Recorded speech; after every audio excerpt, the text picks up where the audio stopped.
আসসালামু আলাইকুম এভরিওয়ান। আশা করি আল্লাহর রহমতে আপনারা সবাই খুব ভালো আছেন। আলহামদুলিল্লাহ, আমরাও আল্লাহর রহমতে খুব ভালো আছি।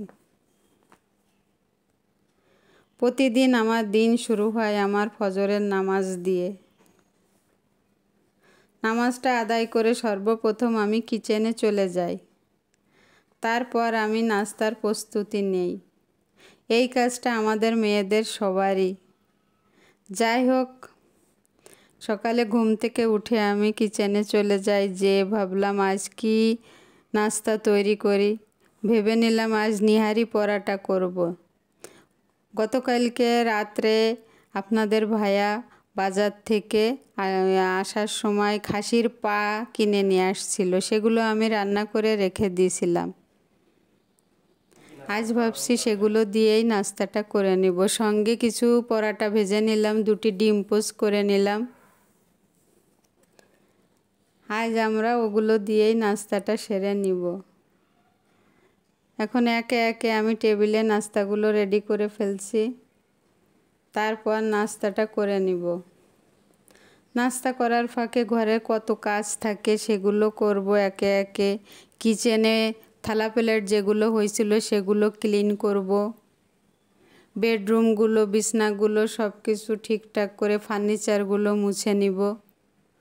মোছার পর ভাবলাম যে আজকে একটু ছাদে যাব, দেখি গাছগুলো কেমন হয়েছে। প্রতিদিন বৃষ্টি হয়, এজন্য বৃষ্টির কারণে অনেক দিন ছাদে যাওয়া হয় না। টুকিটাকি কাজগুলো সেরে নিলাম। কিচেনটা পরিষ্কার করে ঝকঝকা চকচকা করে নিলাম। বেডরুমগুলো গুছিয়ে নিলাম। তারপর আমি ছাদে গেছিলাম। সেখানে যেয়ে দেখি আমার গাছগুলো, আমি একটি লাউ গাছ চারা দিছিলাম, সেই গাছটা বেশ বড় হয়েছে। এখন আমি লাউ গাছটার যত্ন কিভাবে নিব তাই ভাবছিলাম। তারপর কেয়ার করা, ফুল গাছে দেওয়ার জন্য আমার কিছু বাঁশের কাঠি ছিল।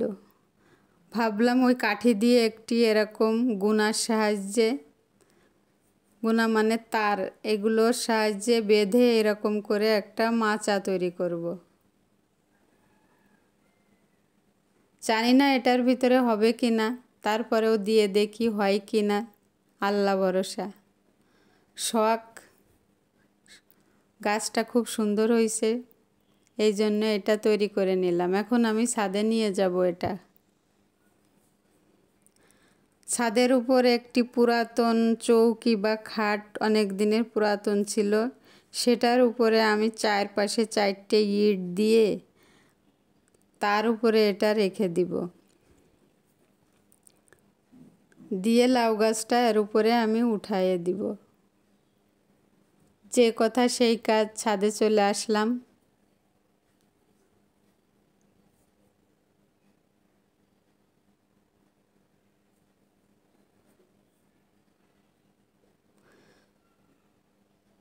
এই হচ্ছে সেই পুরাতন চৌকিটা।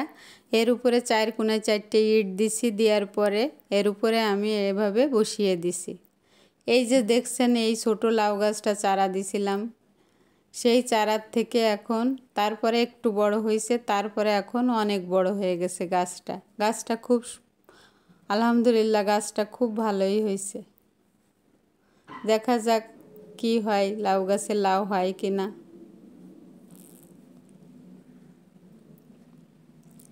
লাউ হলে অবশ্যই আপনাদের দেখাবো। এই হচ্ছে আমার লাউয়ের গাছটা।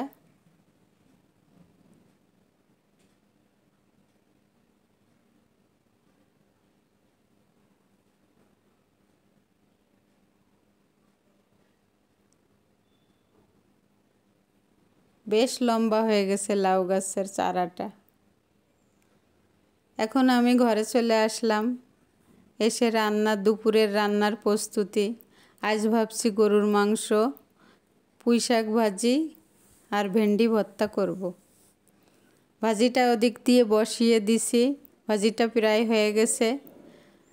ভেন্ডিটাও সেদ্ধ করে নিছি। আমি পাটায় বেটে মশলা করে নিছি আজকে।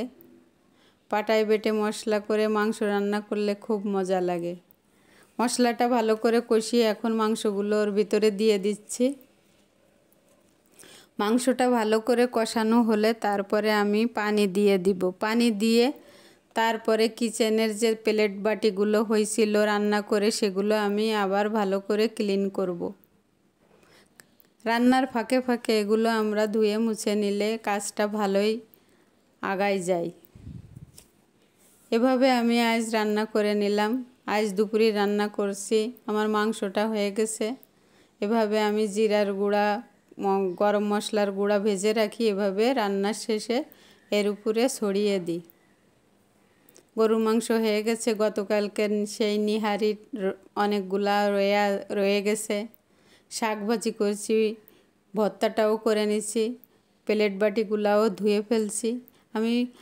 এই হচ্ছে আমার সকাল থেকে দুপুরের কাজ।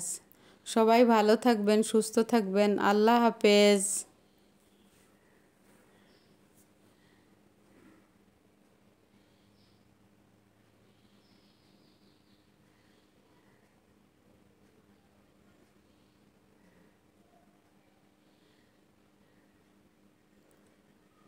আসসালামু আলাইকুম।